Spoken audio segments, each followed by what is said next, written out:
Hello my dear student, कैसे हैं आप सब। आई होप आप सब अच्छे होंगे।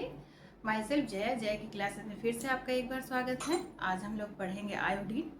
आयोडीन का अवशोषण, उसका चयापचय कैसे होता है। आज हम स्टार्ट करते हैं। तो आज सबसे पहले पढ़ेंगे आयोडीन का अवशोषण, एब्जॉर्प्शन ऑफ आयोडीन। आयोडीन का अवशोषण किस अंग में होता है, ये इंपॉर्टेंट है। आयोडीन का जो अवशोषण होता है वो हमारा इस स्टमक और स्मॉल इंटेस्टाइन के ऊपरी हिस्से में होता है। ठीक है। आयोडीन अवशोषण से पहले किस फॉर्म में होता है। आयोडीन जो होता है वो अवशोषण से पहले किस फॉर्म में होता है, तो आयोडाइड फॉर्म में होता है। आयोडाइड फॉर्म को हम ऐसे रिप्रेजेंट कर सकते हैं, ये लिखा हो, आयोडाइड को ऐसे रिप्रेजेंट किया जा सकता है।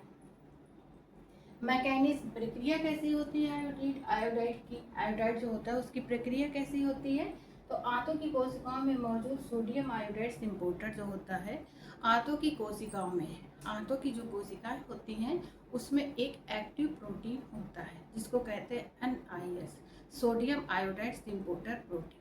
सिम्पोटर ये एक एक्टिव ट्रांसपोर्ट प्रोटीन है। ट्रांसपोर्ट आप समझ रहे होंगे, सब जगह पहुंचाने का काम करता है एक्टिव प्रोटीन।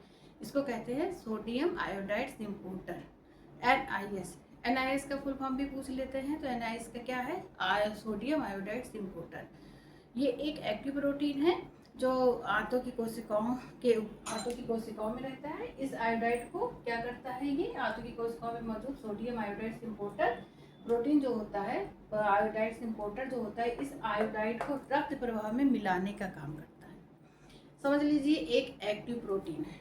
कौन एक्टिव प्रोटीन है, सोडियम आयोडाइड सिम्पोटर, NIS। ये कहाँ रहता है, ये कहाँ मौजूद होता है, तो ये आंतों की कोशिकाओं में मौजूद होता है।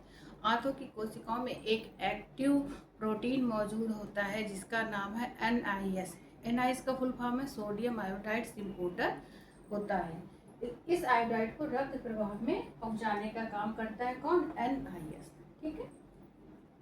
अब इसका ट्रांसपोर्ट एंड डिस्ट्रीब्यूशन कैसे होता है। रक्त प्रवाह में पहुंचने के बाद आयोडाइड जो होता है पूरे शरीर में संचारित होता है। आयोडाइड जो होता है वो आंतों की कोशिकाओं में एक एक्टिव प्रोटीन हुआ NIS के थ्रू वो रक्त प्रवाह में पहुंचने के बाद आयोडाइड पूरे शरीर में संचारित हो जाता है। रक्त में मिल गया, रक्त में मिलने के बाद ब्लड सर्कुलेशन होता है जो कि हमें पूरे बॉडी में आयोडाइड मिल जाता है, संचारित हो जाता है। एक ये इम्पॉर्टेंट है कि एक हेल्दी पर्सन की रिक्वायरमेंट आयोडीन की कितनी होती है, तो एक हेल्दी पर्सन की आयोडीन की रिक्वायरमेंट होती है 15 से 20 मिलीग्राम। थायराइड ग्लैंड में आयोडीन का लगभग कितना भाग जमा होता है, ये भी पूछा जाता है, क्वेश्चन पूछा जा चुका है कि थायराइड ग्लैंड में लगभग आयोडीन का कितना परसेंट जमा रहता है, तो 70 से 80% जमा रहता है। मेटाबॉलिज्म इन थायराइड ग्लैंड, थायराइड ग्लैंड का मेटाबॉलिज्म कैसे होता है, चयापचय कैसे होता है, तो थायराइड ग्लैंड रक्त से आयोडाइड को खींचकर थायरोक्सिन हार्मोन का निर्माण करती है। रक्त से आयोडाइड को खींचकर कौन लाता है, थायराइड ग्लैंड लाती है।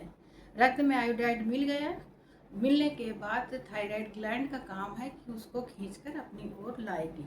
ठीक है, अपनी ओर लाने के बाद उसमें थायरोक्सिन हार्मोन बनते हैं। थायरोक्सिन हार्मोन बनने में 4 प्रोसेस लगते हैं। 4 प्रोसेस प्रक्रिया पूरी होने के बाद T3 T4 हार्मोन बनते हैं। ठीक है। पहली कौन सी प्रोसेस होता है, आयोडाइड ट्रैपिंग होती है, ऑक्सीकरण होता है, ऑर्गेनिफिकेशन होता है, कपलिंग होता है। लास्ट कपलिंग में क्या होता है, इसमें क्या होता है, इसमें सारे अणु इधर उधर रहते हैं, ये सारे अणु एक साथ जुड़ते हैं। इसमें सारे अणु जुड़ने का काम होता है कपलिंग में, तब T3 T4 हार्मोन बनते हैं। T3 T4 हार्मोन पता होगा, T3 T4 हार्मोन बनते हैं। बनने के बाद उसका उत्सर्जन कैसे होता है, अब्जॉर्प्शन हो गया, मेटाबॉलिज्म हो गया, अब उसका उत्सर्जन कैसे होगा, यानी कि आयोडीन हमारी बॉडी से निकलता कैसे है। तो सबको पता होगा कि शरीर में अपनी आवश्यकता अनुसार उपयोग करने के बाद अतिरिक्त आयोडीन को मुख्य रूप से किडनी के माध्यम से यूरिन के थ्रू, किडनी के माध्यम से यूरिन के रास्ते से बाहर निकालते हैं। किडनी के माध्यम से यूरिन के रास्ते से बाहर निकल जाता है। मैक्स और अधिकतर आयोडीन क्या होता है, मुख लार से और पसीने से भी निकलता है आयोडीन। पसीने में भी आयोडीन होता है, लार में भी आयोडीन होता है, तो कुछ मात्रा वहाँ से भी निकलती है। ठीक है, आपको समझ में आया होगा। एक बार क्विक रिवीजन करते हैं। आज हम लोगों ने ये पढ़ा है कि आयोडीन का अवशोषण कैसे होता है। तो आयोडीन का अवशोषण जो होता है वो किस अंग में होता है, ये इम्पोर्टेंट है। आयोडीन का जो अवशोषण होता है वो हमारा छोटी आंत और स्टमक के ऊपरी हिस्से में होता है। आयोडीन अवशोषण से पहले किस फॉर्म में होता है, तो आयोडाइड फॉर्म में होता है। आयोडाइड फॉर्म में होता है। इसकी प्रक्रिया कैसी होती है, तो आंतों की कोशिकाओं में इसकी मैकेनिज्म कैसी होती है, यानी किसकी प्रक्रिया कैसी होती है, किसकी, आयोडाइड की। तो आंतों की कोशिकाओं में एक एक्टिव प्रोटीन होता है। आंतों की कोशिकाओं में एक एक्टिव प्रोटीन होता है जिसको कहते हैं NIS, सोडियम आयोडाइड सिम्पोटर। एक एक्टिव प्रोटीन होता है जो कि आयोडाइड को खींचकर ब्लड में मिला देता है, रक्त में मिल जाता है। ये एक्टिव प्रोटीन इसको मिलाने का काम करता है, NIS। ठीक है, मिलाने के बाद रक्त प्रवाह में पहुंच गया। पहुंचने के बाद ब्लड सर्कुलेशन होता है। ब्लड सर्कुलेशन से क्या होता है, आयोडाइड जो होता है हमारा बॉडी में मिल जाता है। मिलने के बाद क्या होता है, उसका डिस्ट्रीब्यूशन कैसे होता है आयोडाइड का, metabolism and thyroid gland.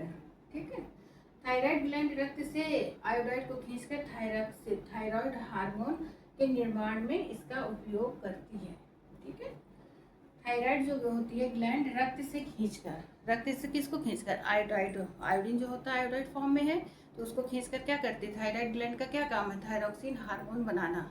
Thyroxine hormone बनाने में 4 प्रोसेस होते हैं। एक होता है हमारा आयोडाइड ट्रैपिंग, ऑक्सीकरण, अर्गनिफिकेशन, कपलिंग। कपलिंग में क्या होते हैं, सारे अणु इधर उधर होते हैं, तो सारे अणु आपस में जुड़ते हैं और T3 T4 हार्मोन बनते हैं। T3 T4 हार्मोन बनने के बाद बन गए, फिर उसके बाद उसका उत्सर्जन कैसे होता है, आयोडीन का जो उत्सर्जन होता है वो कैसे होता है, तो आयोडीन का जो उत्सर्जन होता है शरीर अपनी आवश्यकता अनुसार उपयोग करने के बाद अतिरिक्त बचा हुआ जो आयोडीन होता है वो मुख्य रूप से किडनी के माध्यम से यूरिन के रास्ते से बाहर निकल जाता है। कुछ आयोडीन होता है वो लार और पसीने के थ्रू भी बाहर निकलता है। पसीने में भी हमारा आयोडीन होता है, लार में भी आयोडीन होता है। आई होप आज की चीज़ें समझ में आई होंगी। आगे हम पढ़ेंगे आयोडीन डिफिशियंसी, आयोडीन की कमी से होने वाले रोग। ये इम्पॉर्टेंट है, बहुत इम्पॉर्टेंट है। क्वेश्चन पूछा जाता है कि आयोडीन की कमी से कौन सी बीमारी होती है, आयोडीन की अधिकता से कैसी बीमारी होती है, इसको ठीक कैसे किया जा सकता है, ये सारी चीज़ें हम पढ़ेंगे। डिजीज़ बहुत पूछते हैं, कौन सी कमी से क्या होता है। अच्छा, इसका इम्पोर्टेंट बहुत है कि आयोडीन हमारे अवशोषण जो होता है किस अंग में होता है। तो आपको याद रखना है कि आयोडीन का जो अवशोषण होता है वो हमारे स्मॉल इंटेस्टाइन और स्टमक के ऊपरी हिस्से में होता है। ठीक है, सारी चीज़ें आप एक बार रिवाइज कर लीजिए।